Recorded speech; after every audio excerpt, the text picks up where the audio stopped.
As the heat of the day subsided and the clock inched ever closer to 22:30 local time, the crew of Jet Airways Flight 555 readied their aircraft for a scheduled departure from Doha's Hamad International to Cochin in the southern Indian state of Kerala.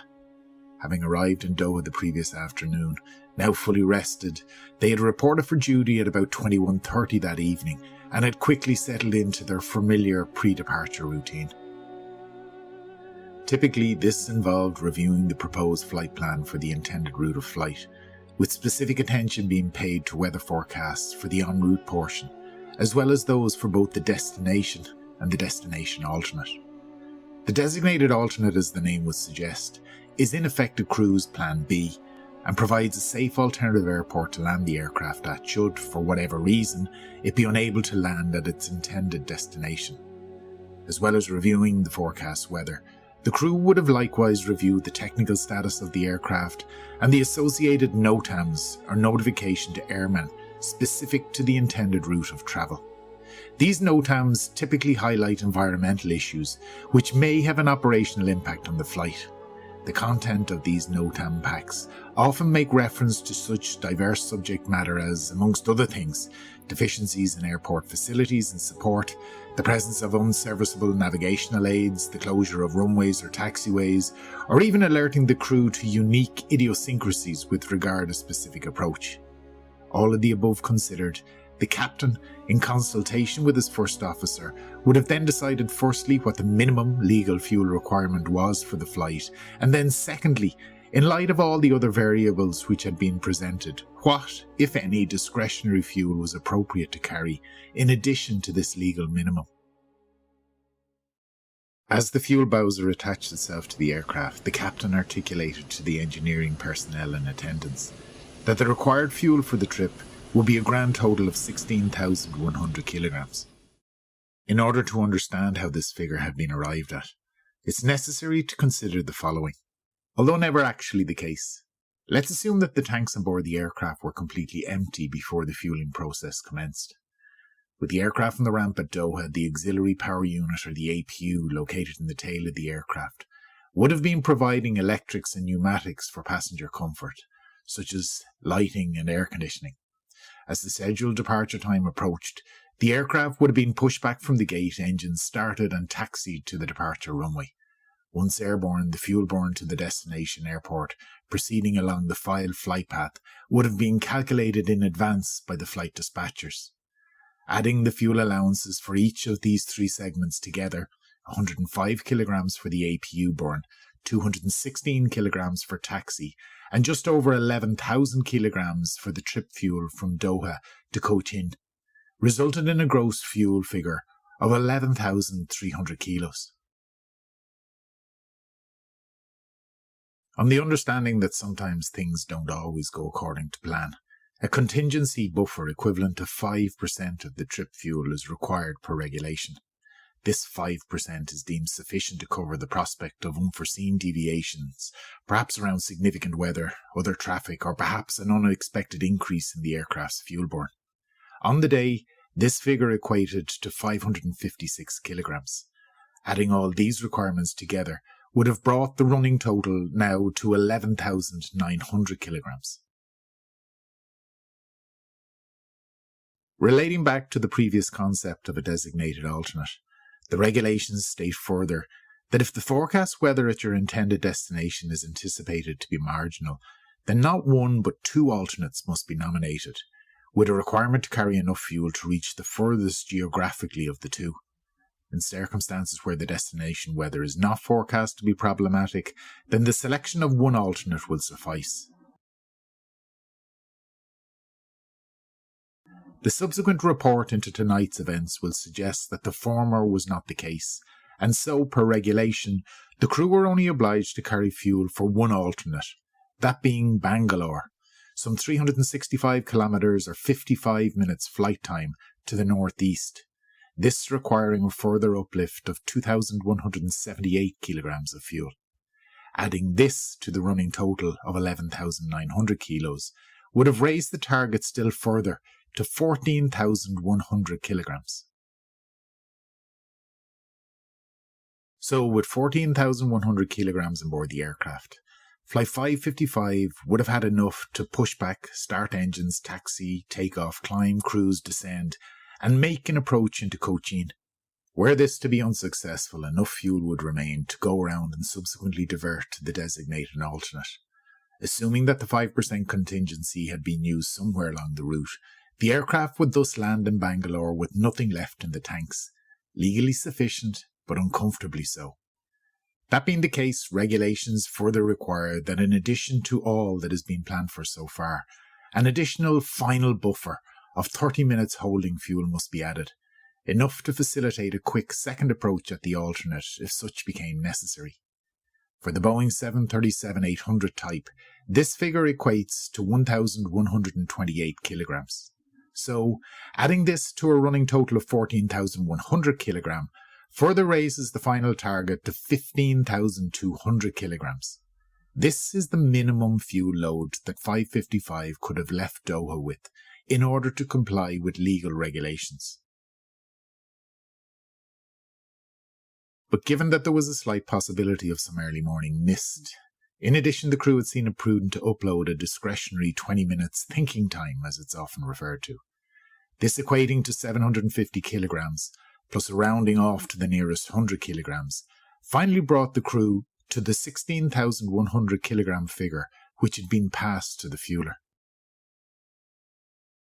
It can be seen therefore that the final target figure once settled on isn't arrived at in any arbitrary manner, but rather is a carefully considered compromise between satisfying what are clearly defined regulatory requirements and the economic implications of carrying an excessive fuel which is ultimately not required and will never in all likelihood be used. As they continued with their flight preparations, the decisions made by the crew of 555 in relation to this final fuel target, and more importantly, how this finite resource would ultimately be managed, would, over the coming weeks and months, become the focus of intense scrutiny and debate. Many casual observers will eventually laud praise on the captain for his perceived heroism and inspiring airmanship. Others, however, particularly in the context of risk management, decision-making and overall situational awareness, will view events from an altogether different perspective. Although Jet Airways ceased operations some years after this incident, on April 17, 2019 to be exact, at the time it had grown to be one of the largest airlines in India. At its peak, it accounted for almost 21% of the country's passenger market share, operating over 300 flights daily to 74 destinations, both domestic and international, and had, just prior to its demise, a mixed fleet of more than 110 narrow and wide-bodied aircraft. On the night in question, a total of 142 passengers had boarded Flight 555, along with its crew complement of 6 flight attendants and 2 pilots, all under the command of one Captain Manuegrama Warrior. Warrior, aged 40, had amassed a total of just under 6,700 hours of total flight time, nearly 6,300 of which had been logged on the 737 type, 2,900 of that in command. His first officer, aged 25, was considerably less experienced than his senior colleague, having amassed a total of just under 1,500 hours of total time, 580 of which had been logged on the 737. With the scheduled en route flight time from Doha of 4.5 hours, 555 was expected to touch down in Cochin at about 5:30 a.m. during the very early morning hours of August 18th, 2015. Cochin was at the time, and indeed still is today, a significant gateway into the state of Kerala, being the 3rd busiest airport in India in terms of international traffic, and the 8th busiest overall. Passenger numbers during the period, that being the years of 2015 to 2016, clocked in at over 7.75 million, resulting from the ground movements of no less than 56,000 aircraft. As is the case with many of the airports in the region, Cochin operates with just one single runway, orientated east-west and designated 0927, 45 metres wide and 3,400 metres long. What is, however, unusual about the infrastructure of Cochin and sets it apart from many of its neighbours is the fact that the airport retains 2 instrument landing systems, or ILSs, thus facilitating the arrival of flights from either direction during periods of poor or inclement weather. An ILS is a precision runway approach aid employing two radio beams which provide both lateral and vertical guidance down to the landing runway. The localizer signal provides azimuth information and displays to the pilot the aircraft's current position left or right relative to the runway centerline. Simultaneously, the second beam, called the glide slope, provides information as to the aircraft's current position high or low relative to the ideal descent profile, typically a 3-degree incline. In its most basic format, known as a Category 1 ILS, the accuracy of the combined signals is such as to allow operation down to 200 feet above the runway surface and visibilities as low as 550 metres. In order to descend further below this height, the pilot must have the landing runway in sight and be capable of continuing visually. Category 2 ILS approaches operate in exactly the same manner. However, improved fidelity and built-in redundancies allow for operation to approximately 100 feet above the runway surface and minimum visibilities as low as 300 metres before visual acquisition of the landing runway must be achieved. Category 3 ILS approaches allow for operation to decision heights of 50 feet or less above the runway surface, in visibilities as low as 75 metres, although admittedly in such circumstances, the sophistication of the aircraft's autopilot must be such so as to facilitate an automatic landing. The standards required of the latter approaches, those designated as Category 2 or 3, means that the maintenance and upkeep of the associated ground equipment can prove expensive for the airport operator. As such, particularly in the developing world, it's often hard to justify the commercial costs of such installations, and so the Category 1 approach type is usually found to be the more prevalent in these areas. The weather forecast for Cochin on the morning of the 18th was predicting a warm, humid start to the day. There had been torrential rain locally the night before, and as this evaporated, the expectation was that it would give rise to haze and mist, generally reducing visibility in the area to about 3,000 metres. That said, a small 3-hour window was identified commencing at 5:30 local, coincidentally 5:55 scheduled arrival time, where the visibility was expected to drop still further to about 2,000 metres, accompanied by some low scattered cloud at between 500 and 600 feet. Not a glorious morning by any standards, but given the minimum operating requirements of the Category 1 ILS approach onto Cochin's runway 27, nothing on paper at least would have caused Captain Warrior any operational concern.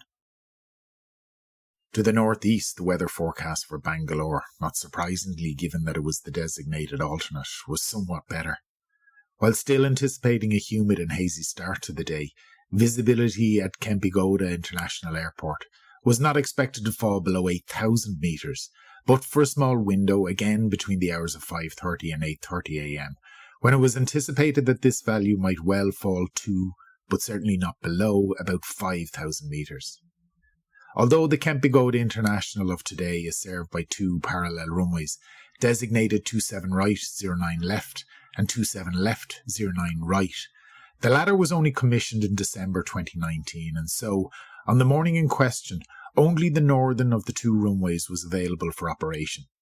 That said, at 4,000 metres in length and served by a Category 1 ILS to either end, this modest reduction in visibility, if it were to come to pass at all, would present no difficulties whatsoever, with the continued nomination of the airport as 555's designated alternate.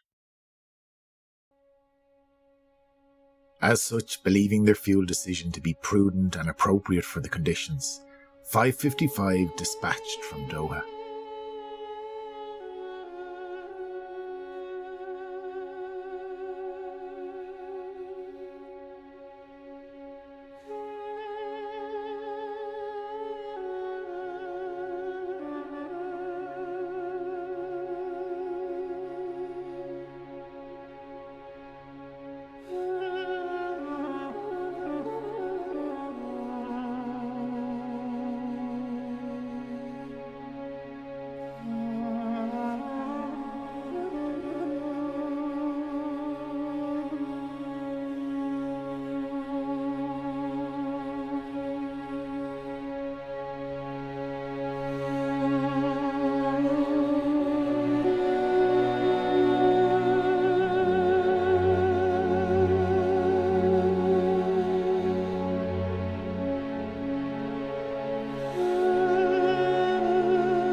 Having traversed the Indian Ocean without incident, at 2300 Zulu or 4:30 am local, Jet Airways 555 made initial radio contact with Cochin Air Traffic Control.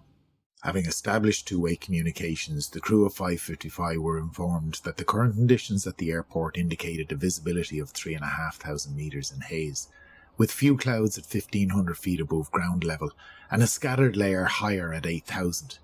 Conditions not altogether different from what had been forecast.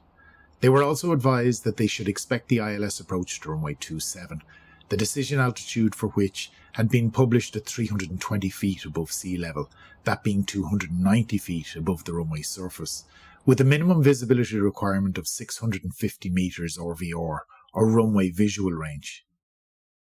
Unlike meteorological visibility, which in this case had just been reported as 3,500 metres, RVR values reflect the instantaneous visibility readings at specific points along the landing runway, those typically being touchdown, midpoint and rollout.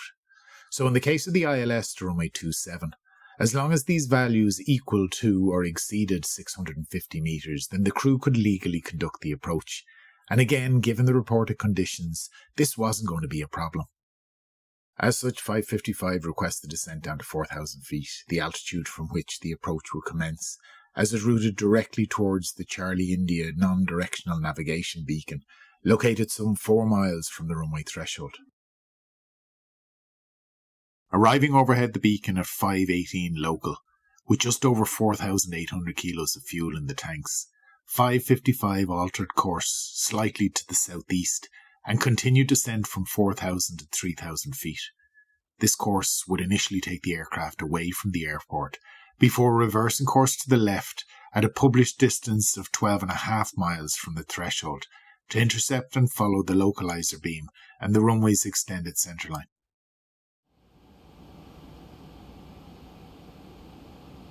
With the reversal turn now complete and locked on to the localizer signal, as 555 approached a point approximately 9 miles from touchdown, the jet intercepted the ILS glide slope signal and commenced its final ascent through the haze from 3,000 feet. Looking forward from his position in the left-hand seat, Captain Warrier saw nothing of the airport environment ahead, but was nonetheless confident that any moment now the approach lights of runway 27 would start to burn their way through the haze and mist. As the aircraft descended through 1,300 feet, now just 1,000 feet above the runway, the first officer confirmed that the aircraft was stabilised, meaning that it was tracking both the centerline and the correct vertical profile, gear and flap in the landing configuration, and holding the correct approach speed. 500.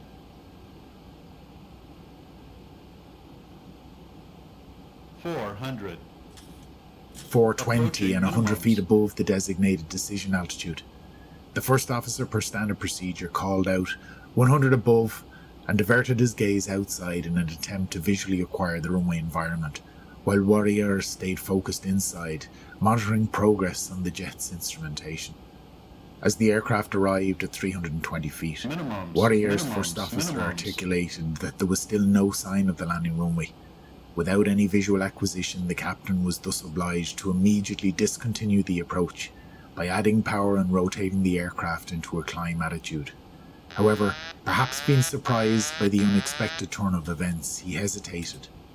Rather than immediately initiating the go-around, the subsequent report would state that the descent was allowed to continue for another 3 seconds, until reaching 286 feet above sea level, approximately 35 feet below the legal decision altitude.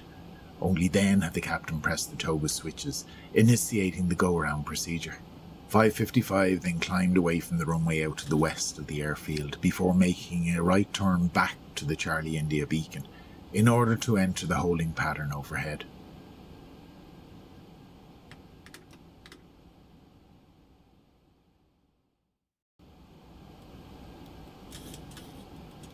The time was now 5:28 local, with a glance at the aircraft's fuel gauges indicating that a total of 4,700 kilograms of fuel remained, some 1,400 kilograms or thereabouts, in excess of what was legally required to reach Bangalore.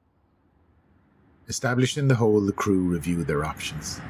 The latest 5:30 actual weather reports for Cochin and Bangalore reported visibilities of 3,000 and 6,000 metres respectively, with scattered cloud cover between 600 and 1,000 feet. On the face of it, these figures shouldn't have resulted in the need to discontinue the approach, yet that's exactly what had happened. Warrior, possibly believing that they had just been unlucky and encountered some low-passing cloud, requested and was subsequently cleared for a second attempt at the ILS. As the 737 left the hold, again proceeding to the southeast and descending down to 3,000 feet, the Cochin controller reported that the visibility had now dropped to 2,500 metres. Still, in theory, this shouldn't have been problematic. Nonetheless, already aware of the fuel requirements for Bangalore, the cockpit voice recorder picked up the crew additionally discussing the fuel requirements for both Coimbatore and Trivandrum. Coimbatore is also located to the northeast of Cochin, and at 140 kilometres or 40 minutes flying time, is quite a bit closer than the designated alternative Bangalore. Despite the crew having been aware of its availability and the existence of a Category 1 ILS onto its 2,600 metre long runway, unbelievably the crew of 555 had never actually reviewed its latest weather report. Had they would have learned that visibility at the field was remaining pretty constant at 3,000 metres. Trivandrum, on the other hand, lay some 170 kilometres or 45 minutes flight time to the south. Having checked the weather for it, the crew were aware that presently it was likewise reporting 3,000 metres with a Category 1 ILS onto the northern 3,400 metre runway. Or so the captain thought. His first officer, however, remembered from the flight's NOTAM pack that the ILS for this runway was currently under maintenance and had been withdrawn from service a few days earlier, a fact he dutifully brought to his captain's attention. Thus, if they were to end up in Trivandrum, they would have to fly a VOR approach rather than the preferable ILS. I say preferable because, unlike the ILS, the VOR approach, although providing lateral guidance, does not provide any vertical guidance to the pilot with regard to the flight's progress. The pilot must review the vertical profile from a navigational chart and manage the resultant descent himself, ensuring that the aircraft passes the indicated distance markers on the approach at the correct altitude. Indeed, even the lateral guidance provided is considerably less accurate than that of the ILS. You'll remember that the localizer signal providing lateral guidance for the ILS is referenced to the runway centerline. With the VOR approach, however, this isn't necessarily the case. Instead, the guidance provided here is referenced to a navigation beacon, the VOR itself, which is usually located somewhere on or nearby the airport environment. The problem with these types of approaches, therefore, is twofold. Firstly, signals from the VOR are inherently prone to interference. This means that their lateral accuracy is considerably less reliable than that provided by the localizer of the ILS. And secondly, the fact that the VOR is seldom located on the extended centerline of the runway inevitably means that some last-minute track adjustment will be necessary by the pilot to ensure the aircraft is aligned with the runway centerline for landing. The combined effect of both these considerations means that the published minima for these types of approaches is invariably higher than those of the ILS. This in order that the pilot be able to make the required visual acquisition of the runway environment in sufficient time to allow for any misalignment errors to be corrected well in advance of the aircraft's touchdown. By way of example, where the decision altitude for a Category 1 ILS is typically 200 feet above the ground, a VOR approach might well have a minimum descent altitude of perhaps 400 to 600 feet higher than that. Indeed, with regard the specific VOR approach to runway 14 at Trivandrum, the published minimum descent altitude had been 560 feet above sea level, or 543 above the ground, with the associated minimum visibility requirement of 2,100 metres.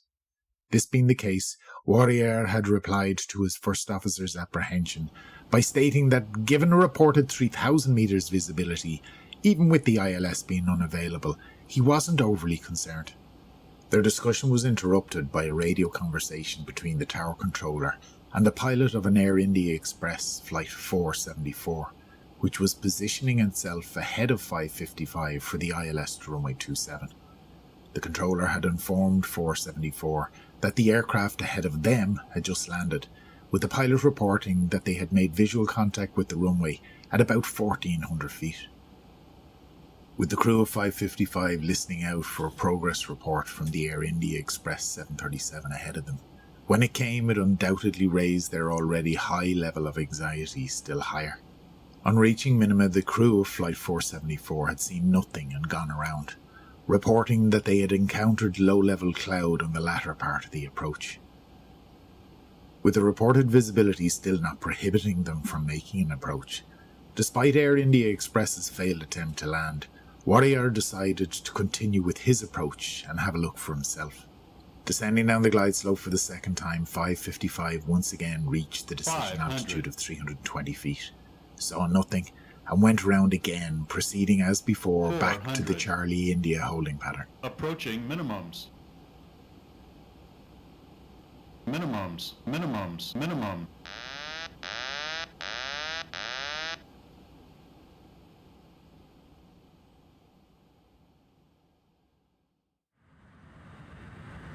The time was now 5:47 local. The second approach had taken 19 minutes and resulted in an additional 780 kilograms of fuel being burnt. The aircraft's gauges now showed a total remaining of 3,920 kilograms, still sufficient for Bangalore, but not by much.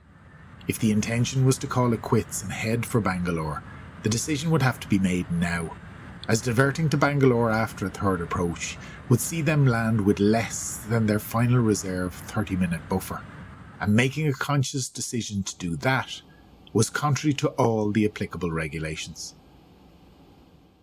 Having established the aircraft for the second time in the holding pattern above the Charlie India beacon, Captain Warrior had some decisions to make, and time wasn't on his side.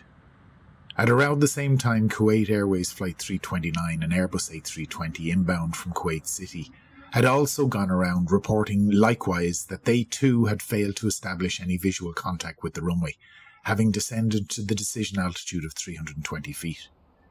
In the wake of 329's go-around, the tower controller reported that the visibility had further decreased to 2,000 metres, with a scattered layer of cloud being observed at 400 feet.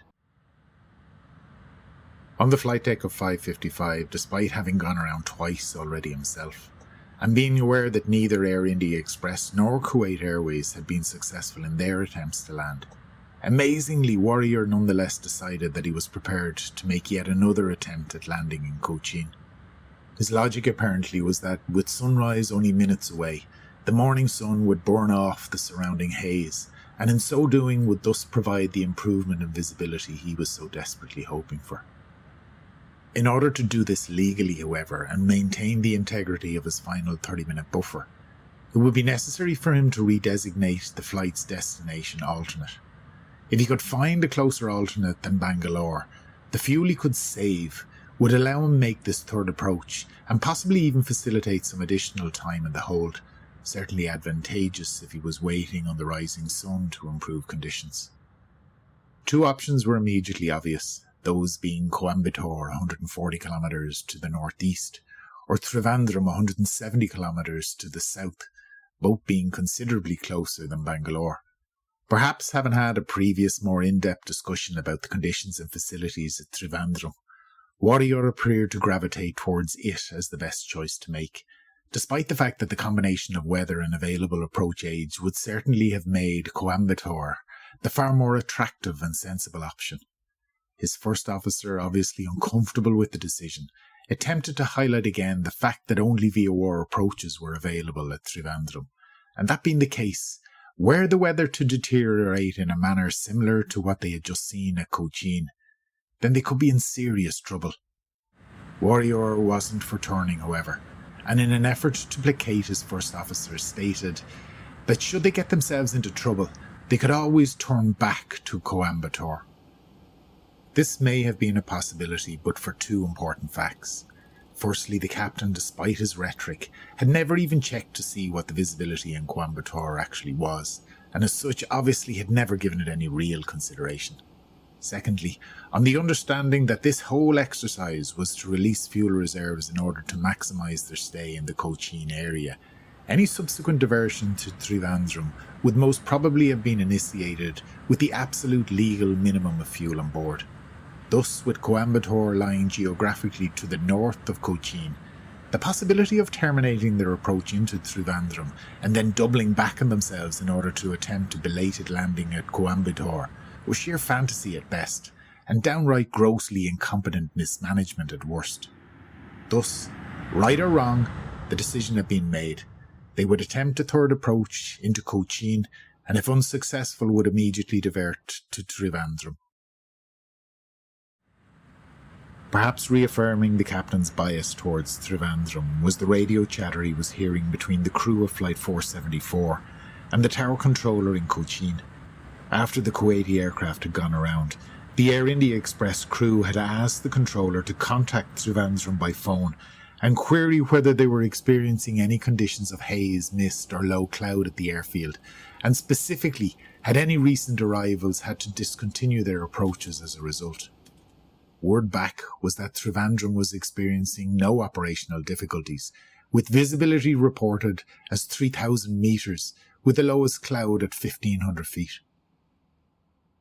The tower controller subsequently reported to all aircraft on the frequency that the visibility at Cochin was now only 1,500 metres, and specifically asked Jet Airways 555 to state their intentions.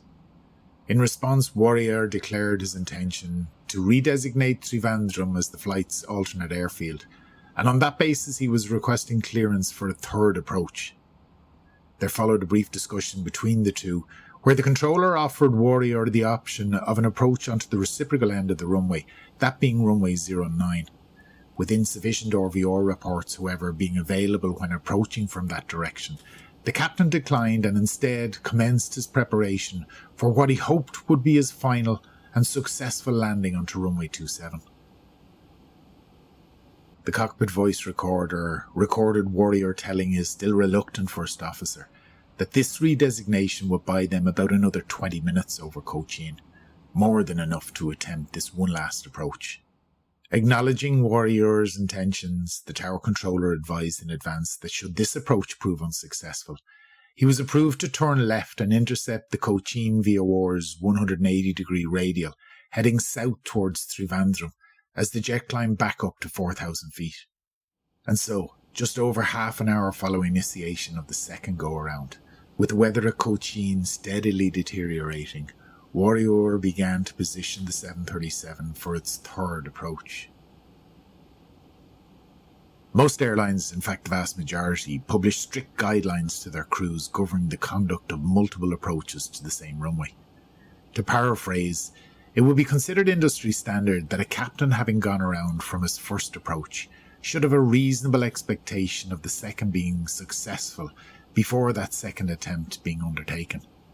Admittedly, reasonable expectation is a somewhat subjective assessment, but generally it would be interpreted as the pilot possibly having gotten a glimpse of the approach lighting system as he went around, information that the following aircraft had landed successfully, or perhaps the receipt of an updated weather report indicating an improvement in the overall visibility, none of which, in retrospect, had applied to 555.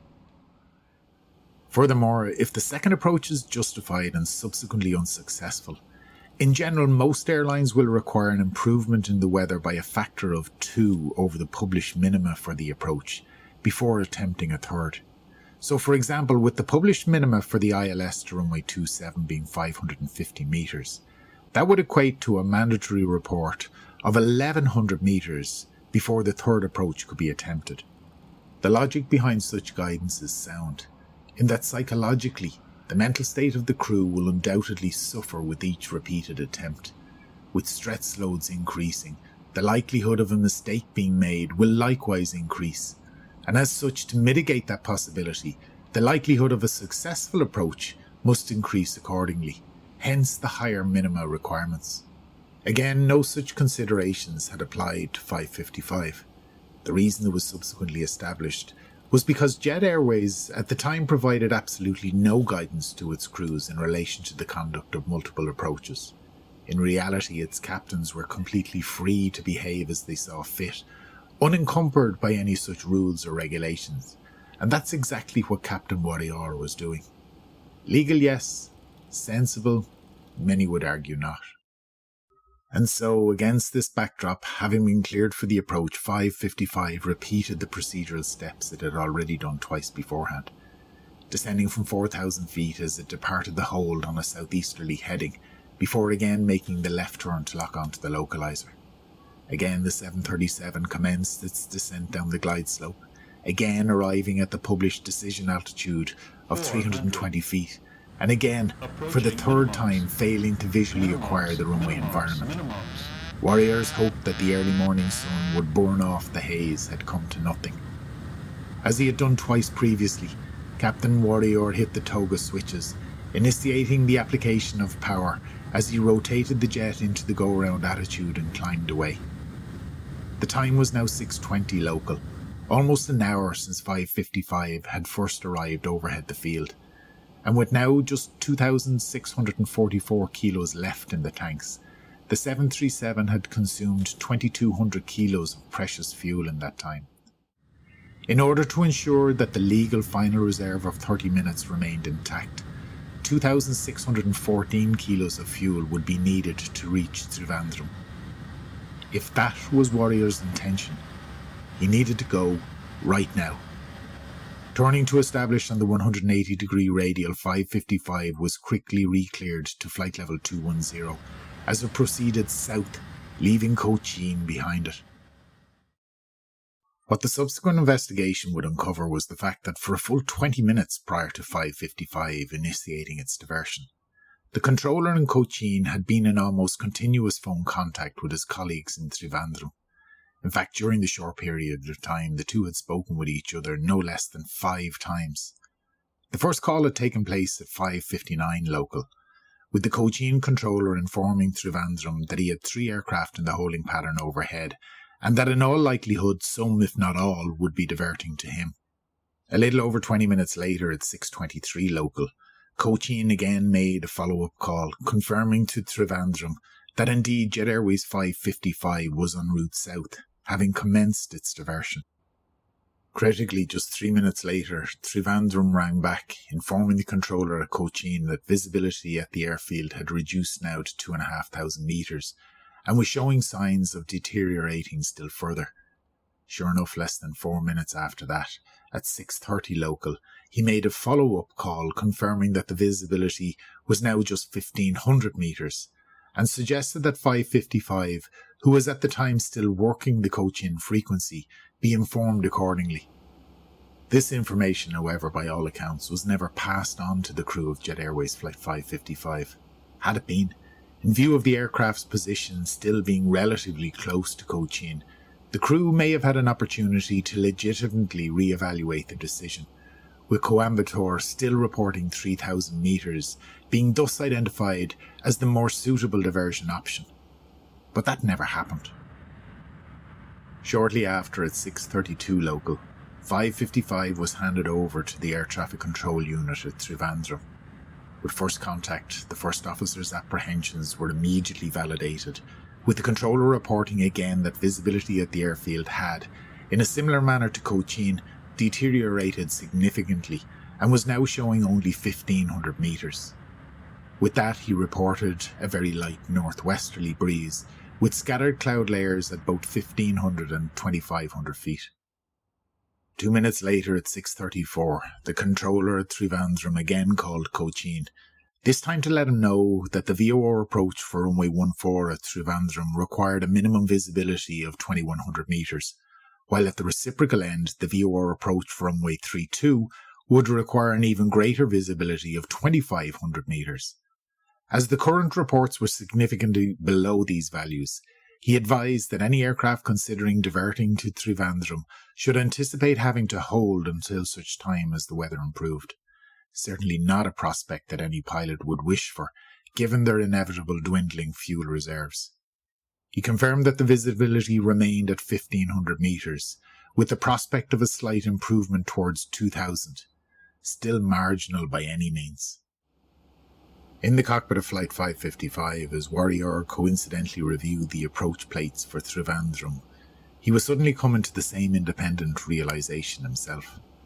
A reported visibility of 1,500 metres wasn't going to be enough to allow him commence an approach onto either runway. Suddenly he had an idea. At 6:34 he asked the controller at Trivandrum about the approach lighting configuration for runway 14, this being the runway with the least restrictive visibility requirements.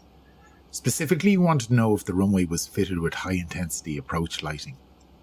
What he was driving at here was the fact that, based on the type of lighting system available, there was an approved procedure whereby he could convert meteorological visibility, in other words the reported 1500 metres, into RVR, which he was hopeful might give him the RVR he required to shoot the approach. If high-intensity lighting was available, he was at liberty to take that 1500 metres and multiply it by a factor of 1.5 in daylight conditions, or 2 during night operations, in order to convert to the equivalent RVR. However, in yet another twist of fate, the controller advised that such a lighting system wasn't actually in place for runway 14, as having no ILS fitted at that end, high-intensity approach lighting had never been mandated. Warrior referred back to the conversion chart one more time. Perhaps all was not lost just yet. Although high-intensity approach lighting wasn't available, a simplified lighting configuration was, and according to the conversion chart, Warrior interpreted that being the case, he was thus at liberty to correct the reported meteorological visibility by a factor of 1.5. Thus, multiplying the 1500 metre figure by 1.5 would result in an equivalent runway RVR value of 2,250 metres, and that was in excess of the minimum 2100 he required to shoot the VOR approach for runway 14. Believing that he had just dodged a bullet, Warrior pushed on. However, a significant issue remained. With only the simplified approach lighting system available, in order to achieve this acceptable RVR value, Warrior had multiplied the meteorological value by a factor of 1.5. But this was applicable for night operations only. The time was now 6:34 local, and it would still be an additional 10 minutes or so before he would commence the approach. Yet sunrise had occurred 20 minutes beforehand at 6:14, and thus the conversion factor for night operations was no longer applicable. In fact, instead of using a conversion factor of 1.5, he should have used a more restrictive value of 1, and that was going to yield no benefit whatsoever. So by accident or design, Warrior's incorrect interpretation of the conversion chart meant that despite believing that he was legal to continue with the approach, in reality this wasn't really the case at all. He declared that they were now at minimum fuel. This is not in itself an emergency declaration, but rather an indication to air traffic control that should there be any significant further delay inbound or change to the current plan, a landing with less than the required 30-minute final buffer was probable.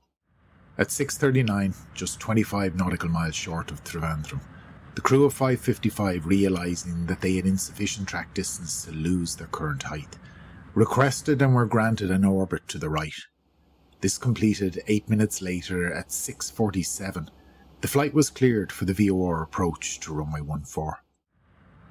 And so for the fourth time that morning, Jet Airways 555 commenced an approach to landing in environmental conditions that would by any standards be considered less than desirable. As the 737 descended through the early morning haze, approaching the minimum descent altitude of 560 feet above sea level, or 543 feet equivalent above the runway surface, Warrior's first officer peered ahead in a desperate effort to try and visually acquire the approach lighting and runway environment. As the ground proximity warning system once again announced the aircraft's arrival at the approach's minimum descent altitude, with nothing of the outside environment visible, for the fourth time Warrior pressed the toga switches and initiated the jet's climb away from the landing runway, somewhere out ahead in the mist. The time was now 6:49 local, with the fuel gauges now showing just over 1,320 kilograms of fuel remaining. Warrior knew now that in positioning his aircraft for another approach, even if successful on the next fifth attempt, it would definitely mean a landing with less than the final 30-minute buffer being left intact. As such, at 6:50 local, he declared an emergency by making the mandatory Mayday call. Mayday, Mayday, Mayday. Jet Airways 555 declaring a fuel emergency. Once an emergency had been declared, Warrior was now at liberty to do whatever he deemed necessary in order to guarantee the safety of his passengers and crew. And with his fuel situation now quickly becoming critical, that's exactly what he did. Despite the prevailing conditions, Warrior informed the tower controller at Trivandrum that he was turning right to establish the 737 on a downwind leg in preparation for a visual approach onto runway 14. With the downwind completed, as he reported turning base, the tower controller, who had been monitoring the flight's progress on radar, notified him that he was just about to beam the runway threshold and as such was much too close in to establish the aircraft in a satisfactory position for a landing. This time Warrior did actually visually acquire the runway environment, but as the controller had cautioned, the aircraft was not correctly aligned and far too high to complete a successful and safe landing. Thus at 6:56, the crew were once again, incredibly, for the 5th time forced to execute a missed approach. The jet's fuel gauges now indicating a mere 900 kilograms of fuel remaining. In desperation, Warrior again rolled the aircraft into a tight right-hand visual circuit, hoping that at least having seen the runway, a second visual approach might prove more successful than the first. The tower controller reported the visibility for both ends of the runway as 2,000 metres, as Warrior descended the 737 on downwind to 1,000 feet above the airport, then further to 500 feet above the airport as the aircraft turned base. Yet still, as he rolled the jet onto final, the crew saw nothing, and so for the 6th time on the same flight, the captain was forced to execute a missed approach. The time was now 7:02, nearly an hour and a half since the first go-around at Cochin, with the gauges now indicating an alarmingly small 660 kilograms of fuel remaining. Warrior was now beyond desperate.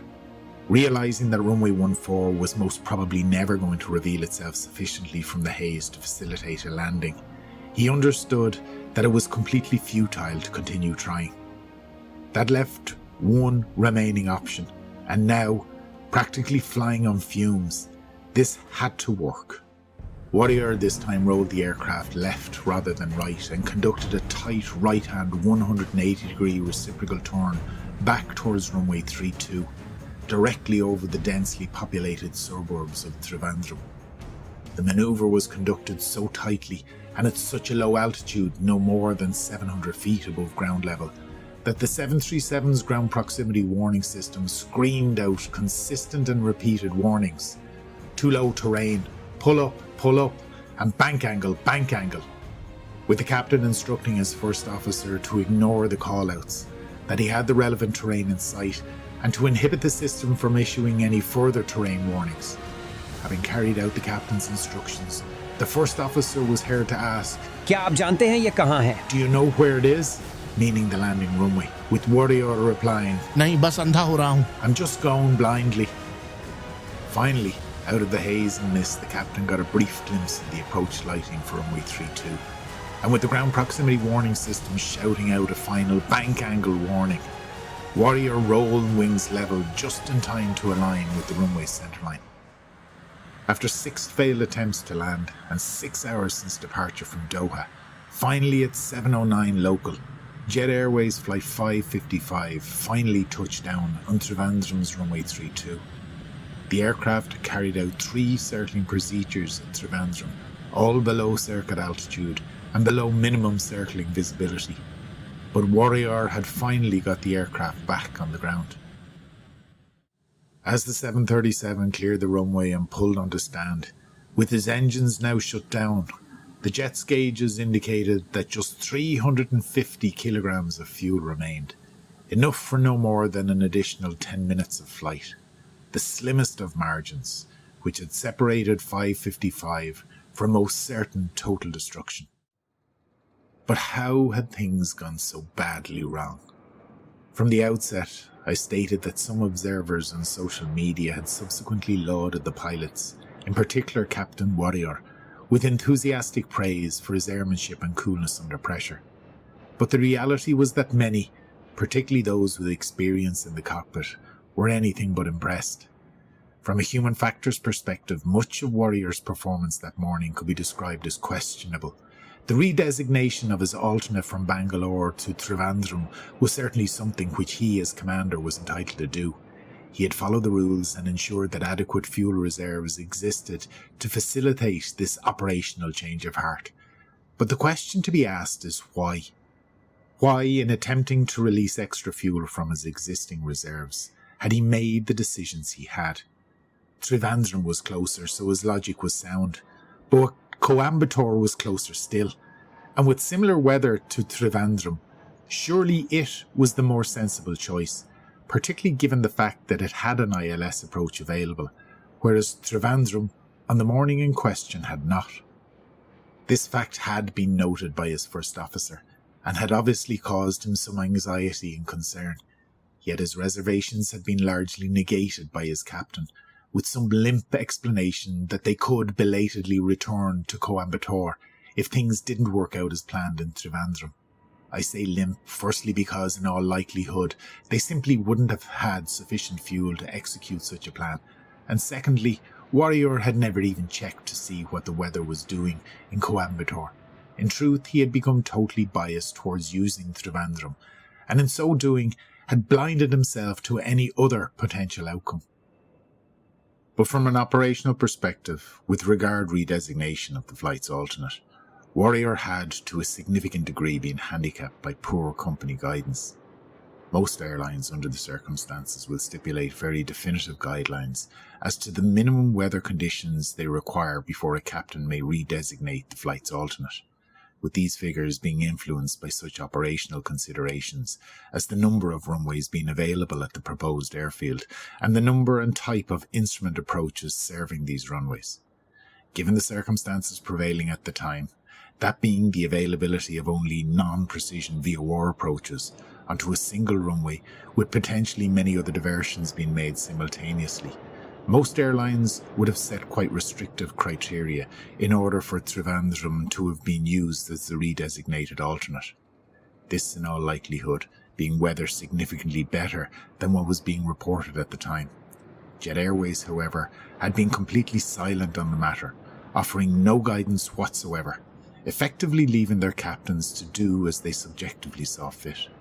However, with regard general operational guidance, this wasn't the only shortcoming attributed to the airline. The reason why Warrior had chosen to redesignate the destination alternate in the first instance was to allow him make an additional approach into Cochin. Again, most airlines stipulate quite definitively that after a failed first approach, the captain must have reasonable expectation that a second attempt will be more successful. Where that expectation is not justified, then no second approach will be flown, plain and simple. If there is, however, justification in making a second approach, yet it too is ultimately unsuccessful, then the standard guidance is that the required minimum weather for the approach must improve by a factor of 2, before a third approach may be attempted. This in order to mitigate the psychological pressure which will undoubtedly befall the crew in the aftermath of such multiple approaches. Where these stipulations cannot be complied with, then the clear guidance will be to divert. This arguably should therefore have happened after the first failed attempt to land at Cochin, as retrospectively there really was no guidance to indicate that a second approach would have been any more successful than the first. There would therefore have been no need to redesignate the destination alternate, and 555 would have proceeded to Bangalore as originally planned, and with visibility there never dropping below 5 to 6,000 metres, a successful landing would have been all but guaranteed.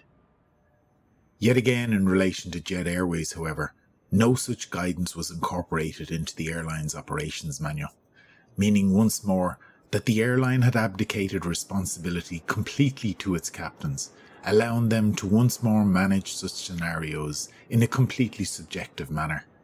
And this was always going to be a recipe for disaster. Having effectively been forced into a desperate series of visual circuits, in conditions which were completely unsuitable for such a manoeuvre, now practically flying on fumes, Warrior ignored multiple GPWS hard warnings, while by his own admission proceeding blindly. In so doing, he had undoubtedly flown the aircraft in a reckless and dangerous manner. although given the circumstances, he might well have argued that he had no real choice.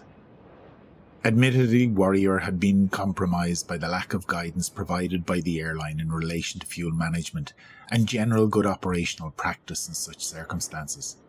Undoubtedly, air traffic control in Cochin had faltered in their obligation to provide reliable, up-to-date and accurate weather reports, specifically those which had been passed to them by their colleagues in Trivandrum. Yet all that said, there was still an obligation to exercise good, safe airmanship, and as commander of the flight, this ultimate responsibility fell on Warrior's shoulders.